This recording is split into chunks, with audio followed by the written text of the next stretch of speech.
pessoal, meu nome é Marina, eu sou psicóloga, especialista em saúde mental e em terapia cognitivo-comportamental e tenho experiência com dependência química, o tratamento de dependência química há 11 anos.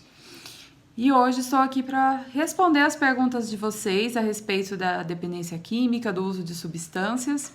Espero esclarecer bem o que vocês perguntaram. Algumas perguntas eu juntei porque eram bem parecidas, tá? Algumas eram muito voltadas para questões governamentais, né? Algumas coisas que estão um pouco fora da minha área e eu não conseguiria responder para vocês.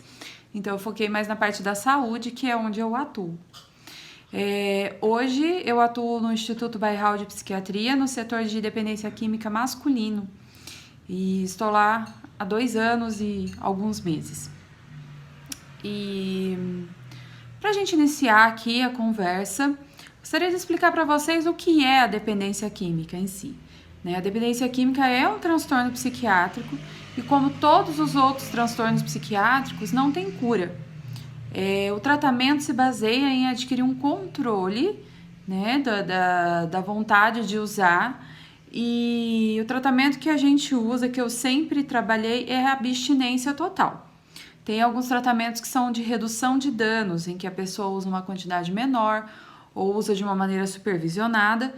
Porém, na minha visão, o que eu já presenciei muitas vezes é que a pessoa acaba retornando ao padrão de uso antigo e acaba perdendo o controle novamente.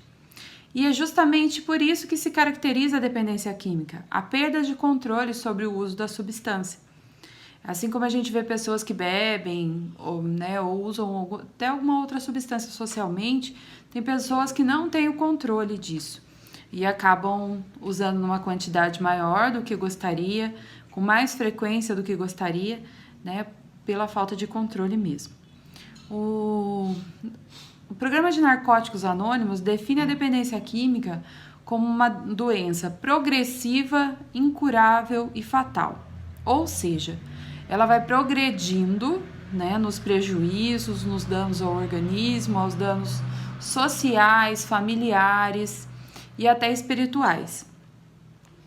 É incurável, porque ela realmente não é uma doença que tem cura, ela tem um tratamento para adquirir um controle, assim como outras doenças crônicas, né? Eu costumo comparar para os meus pacientes com a diabetes ou hipertensão, né? Que depois que ela está instalada, ela não deixa mais de ser a doença, né? Mas é possível adquirir um controle para se conviver com a doença de uma maneira mais saudável.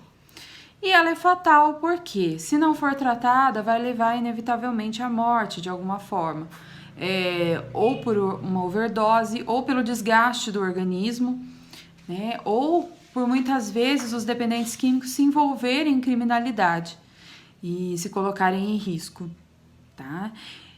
Muito bem, então vamos para as perguntas de vocês. A primeira pergunta aqui é: o que faz mais mal? Um cigarro de maconha ou uma dose de 51? Na verdade, os dois fazem mal, talvez em igual grau aí de prejuízo, porém prejuízos diferentes, tá? A maconha, ela faz o maior prejuízo dela no nível cognitivo. O que é o nível cognitivo? É o nível dos nossos pensamentos, do raciocínio, do aprendizado.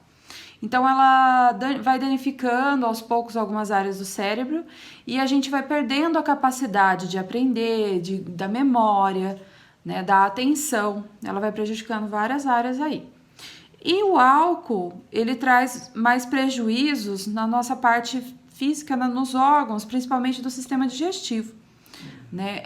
Esôfago, estômago, intestino, fígado, né? Com certeza vocês já ouviram falar de casos de cirrose, né? De pessoas que têm abuso ou a dependência química do álcool. E então é por esse desgaste que o álcool causa no nosso corpo, tá? Então são prejuízos diferentes, porém os dois trazem prejuízos bastante importantes. A outra pergunta: qual é o índice de dependentes químicos no Brasil? A gente tem um índice bastante alto, né, que é de 28 milhões de pessoas, cerca de 28 milhões de pessoas. Aqui a gente não está considerando todo mundo que é usuário. Nesse número, né, uma pesquisa, acredito que foi uma pesquisa já de uns 7 anos atrás, e que só calculou aqui quem realmente já é dependente químico, tá? Fora outros usuários recreativos, pessoas que cometem abuso, né, do uso de substâncias, porém mais esporadicamente, tá? A próxima pergunta também seria de nível mais governamental, mas eu trouxe aqui para comentá-la um pouco. O que o governo faz para ajudar essas pessoas, né, os dependentes químicos? O governo atua principalmente através do SUS para ajudar os dependentes químicos, através de tratamentos em CAPS, né, que são os Centros de Atenção Psicossocial, em que o tratamento é ambulatorial, né, a pessoa não fica internada no CAPS, só em alguns de mais alta complexidade, mas geralmente os CAPs são lugares que os pacientes vão algumas vezes por semana ou todos os dias, dependendo da programação que for prescrita, e ali eles têm um tratamento multiprofissional, ou seja, tem psicólogo, psiquiatra, equipe de enfermagem, normalmente tem terapeuta ocupacional, né, e ali eles vão fazer várias terapias. Às vezes isso não é suficiente, né? E o paciente não consegue cessar o uso de drogas, mesmo assim. Então é necessária uma internação, né? E também o SUS faz esse papel de encaminhar para uma internação, né? Cada município tem vinculadas instituições que tratam dependentes químicos, principalmente clínicas psiquiátricas, hospitais psiquiátricos, como é o caso do Instituto Bairral, onde eu atuo.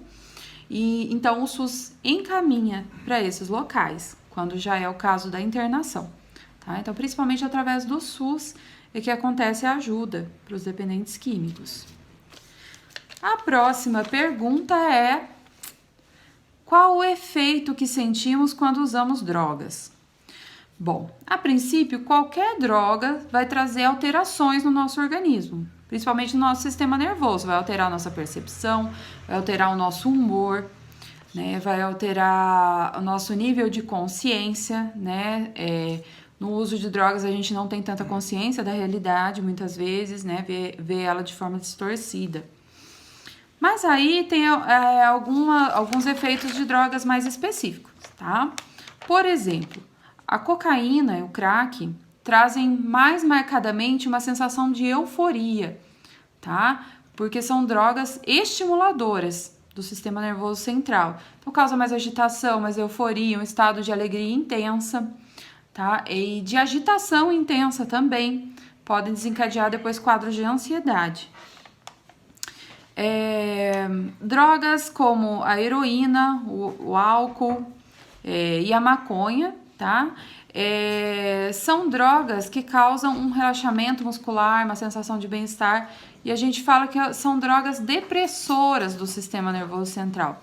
Então, diminui a atividade no nosso sistema nervoso central, o que pode, inclusive, trazer, às vezes, quadros de tristeza, né? Porque deprime realmente o nosso sistema nervoso central. Por isso, quem usa essa substância se sente mais calmo, mais tranquilo, mas dependendo da forma do uso, da frequência, também pode ser fatores de causar realmente uma depressão, como um transtorno mesmo, tá?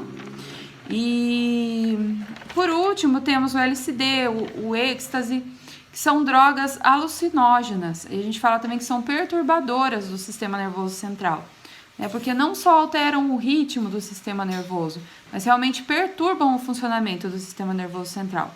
E por isso, o usuário pode ter alucinações, né? Alucinações são situações em que existe uma percepção alterada da realidade, ou realmente o não estar na realidade, né? Podem existir aí alucinações visuais, né? Ver coisas que não existem, podem ser alucinações auditivas, ouvir coisas que não existem, e mais raramente, mas também acontece, alucinações táteis, sentir coisas que não existem. Certo? Então, essas são as alucinógenas. A próxima pergunta. Tendo um familiar usuário de drogas, ao descobrirmos a respeito, fomos falar com ele para podermos ajudá-lo, mas ele simplesmente nega, dizendo que não usa, né? Nega o uso de substâncias. Como podemos agir para que ele nos permita ajudar? Normalmente, a primeira reação do dependente químico é negar o problema, né? Primeiro ele fala que não usa, ele pode dizer também assim, mas eu paro a hora que eu quiser, eu tenho controle sobre o uso, quando todas as outras pessoas em volta já estão vendo que ele não tem esse controle, né? Tanto que as pessoas tentam ajudar, tudo, e ele não aceita, né? Porque ainda ele não aceitou que o uso está sendo nocivo para ele. E às vezes é um processo bem difícil, né? Para a família é um processo muito difícil, até conseguir que o dependente químico busque tratamento ou aceite o tratamento que a família está oferecendo. Existem grupos de apoio para as famílias. O mais comum aqui na nossa região é o amor exigente, tá? É muito importante que a família participe. Lá a família vai encontrar ajuda, né, de como ir procedendo com o filho, com o marido, enfim, né, com aquela pessoa que está no uso, mas não está admitindo, não está aceitando ajuda. E, inclusive, nesses grupos, a gente conhece histórias de outras pessoas que já passaram por isso, né? Então, eu recomendo muito, assim, para famílias que passem por isso, e hoje é bem comum a gente ter alguém na família, né, que esteja no uso de substâncias, que seja um dependente químico, que procure ajuda do Amor Exigente ou outros grupos, como o Al-Anon, que é vinculado aos Alcoólicos Anônimos, ou Nar-Anon, que é vinculado aos Narcóticos Anônimos. Mas o mais comum por aqui é o Amor Exigente.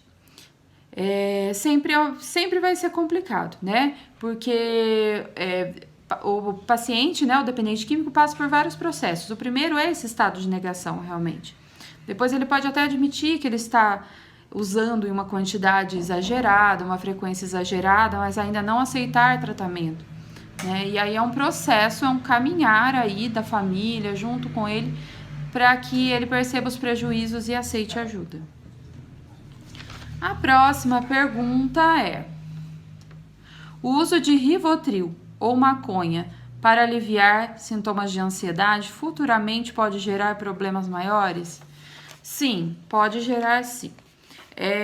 A maconha, como eu já falei, traz prejuízos para as nossas áreas cognitivas do cérebro, né? As áreas do conhecimento, do aprendizado e da memória, e da atenção também. Então, o uso contínuo da maconha traz prejuízos nessas áreas, né? Quando você vê pessoas que usam maconha com uma frequência já há algum tempo, normalmente elas têm muito esquecimento, né? Não conseguem prestar muita atenção, né, em alguma coisa que as pessoas estão falando por muito tempo. Tem um prejuízo para aprender as coisas muito grande, né? E muitas vezes são até desencadeados outros transtornos com o uso de maconha. Um dos transtornos muito comuns que é desencadeado é a esquizofrenia, que é um transtorno psicótico em que a pessoa realmente fica fora da realidade, tendo alucinações. E aí, depois de desencadeado esse transtorno, ele não cura, né? Como eu falei, os transtornos psiquiátricos, eles não têm cura. Então, é um prejuízo bem grave que pode trazer. E o Rivotril tem várias pesquisas que já indicam que o uso prolongado pode trazer o Alzheimer, né? Na idade mais avançada. Então, também tem prejuízos, né? Mas aí, né? Não deve usar o Rivotril. Quando o médico prescreve e acompanha isso, pode ser usado, porque o médico vai estar observando o tempo que vai ser usado, porque em alguns momentos ele é essencial no tratamento. Mas o que é ruim é usar o Rivotril sem acompanhamento médico, tomar a torta direito, né? E aí ele vira uso de uma droga, como se fosse alguma droga ilícita, tá? A próxima pergunta era uma pergunta bem grande, mas eu filtrei aqui, né? Que era sobre a mescalina. A mescalina é uma droga de origem mexicana que é extraída de um cacto que se chama peyote. Ela tem um efeito bem similar ao LSD, que é um efeito alucinógeno muito imediato, né? A mescalina traz imediatamente um efeito alucinógeno e uma euforia muito grande, um estado de alegria muito intensa. Então, isso já bem assim logo após o uso. Mas aí aumenta também batimentos cardíacos, né, o que pode trazer outros prejuízos e tem mais risco de morte por overdose, que ela é um pouco mais agressiva para o organismo e pode causar uma overdose por causa, inclusive, da aceleração do coração, né, alterações aí no funcionamento circulatório, certo? Então, isso sobre a mescalina. A próxima pergunta é: a pessoa que usa droga pela primeira vez já não consegue mais parar ou precisa usar mais vezes para se viciar? Normalmente, no primeiro uso, a pessoa não se vicia. Acontece um processo que é assim. A gente tem 3 conceitos que a gente fala nesse caminho para a dependência química. O primeiro é o conceito de uso. É aquele uso de experimentação. Eu experimentei uma vez na minha vida o álcool, né? Então, isso é o uso. Também é o uso quando acontece esporadicamente, uma quantidade menor, uma quantidade que não traz prejuízos. Então, o uso esporádico, né? O uso social, enquanto não acontece nenhum prejuízo. A segunda situação é de abuso. O que é a situação de abuso? Né? Quando, por exemplo, você vai a uma festa, você bebe demais, passa mal, tem muitos prejuízos por causa disso. É uma situação de abuso, tá? Então, isso acontece com pessoas que são dependentes químicas ou não, né? Uma pessoa pode cometer abusos algumas vezes na vida e não se viciar propriamente na substância. E aí, quando a pessoa é realmente um dependente químico, vão acontecendo situações de abusos mais frequentes e vão diminuindo o tempo entre uma situação de abuso e outra, até que é perdido totalmente o controle mesmo. E aí existem abusos frequentes, às vezes uso em menor quantidade, mas o que caracteriza a dependência química é o uso sem controle, né? A pessoa às vezes quer parar de usar, mas não consegue, tá? E aí muitas pessoas perguntam: mas eu não uso todo dia, então eu não sou um dependente químico? Pode ser que seja. A questão da dependência química, ela não se relaciona só ao uso diário. O uso pode ser mais espaçado, mas a questão em si, a questão chave aí é se a pessoa não consegue ficar sem. Né? Tem muitos alcoólatras de final de semana, né, que falam: mas eu só bebo final de semana. Mas bebe de sexta a domingo e se não beber, não consegue se adequar. Né? Se sente mal, sente que está faltando alguma coisa. Então, muitas vezes o alcoolismo pode ser também de final de semana, o uso de maconha, cocaína, crack, né? E o crack é mais difícil, porque o crack normalmente é uma dependência muito intensa e pelo efeito ser muito rápido, acaba já trazendo a necessidade de uso mais próximo no outro. Mas independente da substância, não é só a frequência que determina, tá? É a relação da pessoa com a substância que vai determinar a dependência química. A próxima pergunta: por que a droga faz emagrecer tanto? Muitas substâncias, praticamente todas as substâncias, quando há um uso contínuo, acaba trazendo algum prejuízo para o organismo. Muitas vezes tira realmente o apetite, né? E principalmente quando já existe a situação da dependência química, o dependente fica muito focado na questão do uso, de buscar a droga, de consumir, né? E de sanar alguns prejuízos. Então, a vida do dependente químico gira em torno da substância, de preferência dele.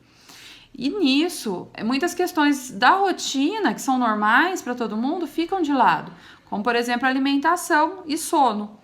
Então, é nisso que o organismo vai se desgastando muito e a pessoa vai emagrecendo, tá? Por isso que muitas vezes vocês podem ver assim, usuários de droga que vão perdendo peso, né? E que acabam tendo uma saúde mais debilitada também. Então, vamos lá, próxima pergunta. O álcool é considerado uma droga? Como ela pode afetar a saúde? O álcool é sim uma droga lícita, né? Porém, é sim uma droga. É uma substância psicoativa. Qualquer substância que seja psicoativa, ou seja, que tenha ação no nosso sistema nervoso, ela é considerada uma droga. Por isso que remédios também são considerados drogas. Mas com função terapêutica, quando são indicados por um médico, quando a gente toma na dose adequada, tem função terapêutica, né? Para sarar alguma coisa, para a gente controlar alguma coisa no nosso organismo. Porém, também quando usadas de forma descontrolada, né? Também é a mesma coisa de usar qualquer outra substância. Então, o álcool é sim uma droga, traz tantos prejuízos quanto outras drogas. A gente vê em situações de internação o quanto os alcoólatras chegam muito debilitados, com muito prejuízo no organismo, como eu falei para vocês, principalmente no sistema digestivo. E muitas pessoas têm essa noção, né? Mas alguns pacientes chegam, inclusive, na internação e falam, mas eu uso só álcool, eu vou ficar junto com os outros que usam drogas, né? Mas, na verdade, o tratamento é o mesmo, os prejuízos são de tanta intensidade do que quem usa outras substâncias, né? Então, acaba sendo, no organismo, é o mesmo processo de dependência. A próxima pergunta, qual a pior droga do mundo? A pior droga do mundo é aquela que você usa, porque vai trazer prejuízo para você. Então, assim, para quem usa esporadicamente, prejuízo é menor. Para quem usa continuamente, prejuízo, né, triplica, quadriplica, enfim. Mas a pior droga do mundo realmente vai ser aquela que você usa ou que você não tem controle, né? Aquela que você coloca no seu organismo. Por que a maconha é a porta de entrada para outras drogas? A maconha é uma das portas de entrada. O álcool também é uma porta de entrada para outras drogas. Por quê? Porque são drogas que a gente considera talvez mais leves, né, culturalmente, mas que não são, né, e elas acabam depois induzindo a curiosidade, né, ou a vontade mesmo de experimentar outras substâncias, né, e por isso que a gente fala que elas são portas de entrada. Muitas vezes até o cigarro pode ser uma porta de entrada para o uso de outras substâncias, né, então é por isso que se fala comumente que a maconha é a porta de entrada, mas o álcool também pode ser, o cigarro também pode ser.